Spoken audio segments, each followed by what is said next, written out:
Ya está con nosotros Alejandro Katz, ustedes lo conocen, escritor, editor, pensador. Vamos a tener con él reflexiones sobre esta Argentina, una Argentina en momentos de alta sensibilidad. Alejandro, buenas noches, ¿cómo estás? Charlie, buenas noches. Qué gusto, gracias. No, al contrario. ¿Cómo estás viendo este momento?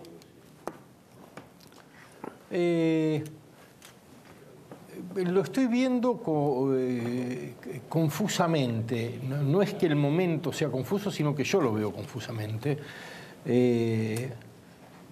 Hay momentos en los que analizar la situación es muy sencillo, otros en los que es más complejo, y los momentos de menos tensión son los más complejos. Los momentos de los matices, de las señales ambiguas, de las intenciones no radicales, en el sentido de no extremas.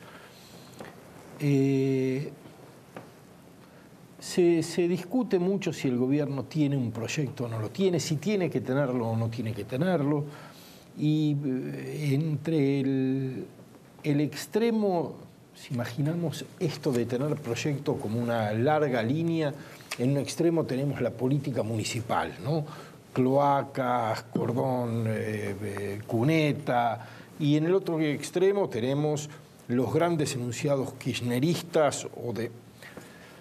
No me resulta muy claro qué es lo bueno para el país en esa línea y en este momento.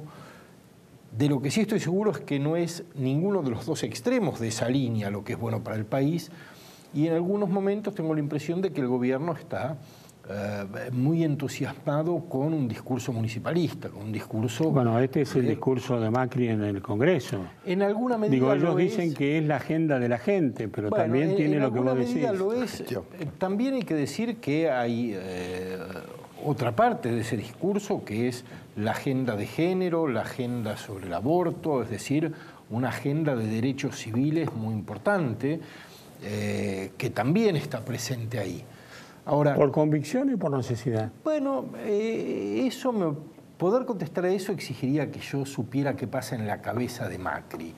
Y creo que hay que tratar de evitar esa pretensión, porque finalmente lo que nos importa son las discusiones, los debates que se abren en la sociedad y el modo en el que esos debates se llevan adelante. Ahora, Alejandro, yo te preguntaría lo siguiente, ya que vos sos un hombre pensante y reflexivo. Muchas gracias. La pregunta es la siguiente. El gobierno enuncia permanentemente el cambio cultural, como si el cambio cultural fuese una cosa mágica. ¿Vos ves realmente cuestiones que tienen que ver con un cambio cultural para integrar, no para dividir? Yo soy muy escéptico respecto del título general cambio cultural. Creo que los cambios culturales, cuando ocurren, son procesos muy largos, muy sostenidos. De mucho tiempo, mucho tiempo. Exactamente. Y con liderazgos. Sí, y no creo que se trate de un cambio de gobierno, digo, no es eso. No creo que estemos en un proceso de cambio cultural. No quiero decir que estemos en una situación de inmovilidad, no creo que estemos en una situación de inmovilidad tampoco, pero habría que definir un poco qué es la cultura, ¿no? Sí, en sentido muy amplio, ¿no? Lo estoy diciendo. Yo te diría, la cultura el gobierno diría es la manera de cosas. ser de los argentinos. Yo no diría la manera de ser, Charlie. La manera de ser digo, el gobierno diría la manera de ser de los argentinos. Hay que cambiar hechos y costumbres. Bueno, yo diría, la cultura es el modo en el que una comunidad hace algo diferentemente de otra comunidad que hace lo mismo. Para dar un ejemplo un poco burdo, pero claro, toda nuestra especie construye su vivienda. En el Polo Norte los esquimales lo hacen con cubos de hielo y en los trópicos se hace con barro. Bueno, eso es cultura, cómo hacemos las cosas. Por supuesto, hay cultura material, hay cultura simbólica, de la cultura simbólica participan las instituciones. ¿Cómo hacemos las cosas? ¿Cómo nos gobernamos? ¿Cómo nos relacionamos? ¿Cómo nos respetamos? ¿Qué idea tenemos acerca de la riqueza? ¿Qué idea tenemos acerca del futuro y de su relación con el presente? De la distribución de la riqueza. Pero eso no es un proyecto, Alejandro. Esas ideas fuerza no constituyen un proyecto que puede ser uno y otra alternativa, ¿no? Yo creo que sería una cierta idea. Yo creo que sería bueno que el gobierno pudiera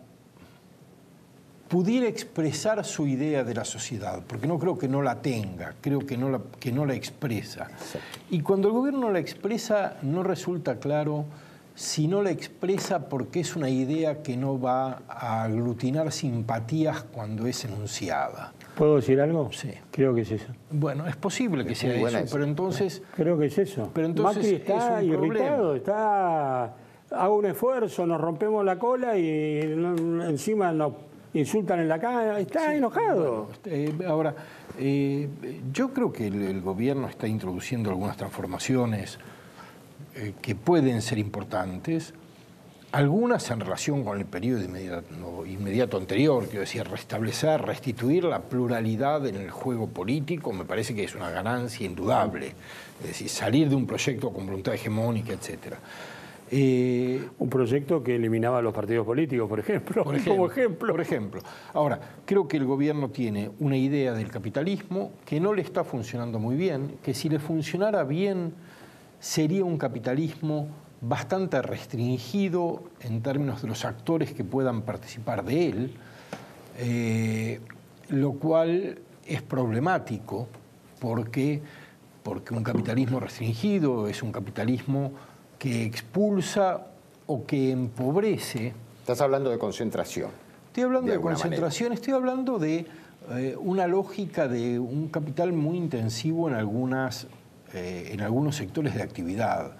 Y creo que nosotros tenemos que reconocer de algún modo que nuestro país, con el tipo de desarrollo intermedio que tiene y de ingresos medios que tiene, debe encontrar el modo de sostener actividades no competitivas en los mercados internacionales, pero que sin embargo son actividades que contribuyen a mantener activa una trama social muy intensa, muy valiosa, vinculada con ciertas estructuras de producción que no es competitiva con en términos de globalización, no puede. Y tenemos que encontrar el modo de que sectores muy productivos, que generan mucha riqueza, etcétera, contribuyan a sostener a sectores que lo son menos y que no van a poder serlo nunca. En una transición posiblemente muy larga, si es que no eterna. Ahora decime, perdón, Charlie. Perdón. ¿Tenemos élite dirigentes en la Argentina para que elaboren todo esto tan interesante y rico que están diciendo? Yo creo, Carlos, que uno de los problemas de nuestro país es el de las élites, el de las élites, porque hay un amigo que me reta cuando digo élites. El de las élites. Creo que es un problema el de las élites y creo que es un problema que no va a dejar de agravarse. Que entienda la gente, no es oligarquía, no es privilegio, es servicio, son los que es grupos, otra cosa. Son los grupos dirigentes, es decir, las personas que por posición económica, social, académica, política, etcétera, toman decisiones o contribuyen a tomar decisiones que impactan en la vida de las mayorías y en el futuro común. Y creo que tenemos un serio problema que no va a ser más que agravarse. Jaime Echeverry recuerda siempre que si uno mira los resultados educativos, los mejores resultados argentinos son peores que los peores resultados de los mejores países. Cuando hablamos de formación de élites, estamos hablando de cómo educamos a los chicos y a los jóvenes, y lo estamos haciendo muy mal. Entonces hay un problema de cultura política, hay un problema de cultura de élites, y hay un problema de educación y de reposición de un capital humano que se degrada. Me reservo la última pregunta. Yo sé lo que pensás, pero ¿estaba la Argentina o está la Argentina, y no dudo de su madurez, de la sociedad para el debate del aborto? ¿Es el momento? Charlie, yo creo que cuando hay una práctica tan extendida durante tanto tiempo, que ha tenido por parte del Estado como única respuesta una amenaza penal sobre quienes la practican, lo que tenemos que hacer es obligarnos a discutirlo, aun si supusiéramos que muchos no quieren o no están en condiciones de discutirlo, que es una suposición que yo no sé cómo podríamos fundamentar. Pero lo que digo es, hay una responsabilidad y esa responsabilidad no se puede seguir dejando pasar de lado. En ese sentido, yo Un minuto y dos cosas. Primero, celebro profundamente la decisión del presidente, independientemente de cualquier otra motivación que se le quiera atribuir. Y segundo, solo quiero aclarar que quienes defendemos la despenalización del aborto no estamos en contra de la vida, porque cuando el presidente dice yo estoy del lado de la vida, hace suponer que quienes defendemos la despenalización del aborto estamos en contra de la vida. Esto no es cierto. El aborto ocurre, hay que encontrar modos de que ocurra menos, pero de que cuando ocurra sea mejor. Alejandro, ha sido un enorme gusto que hayas estado con nosotros. Chabri, para mí siempre.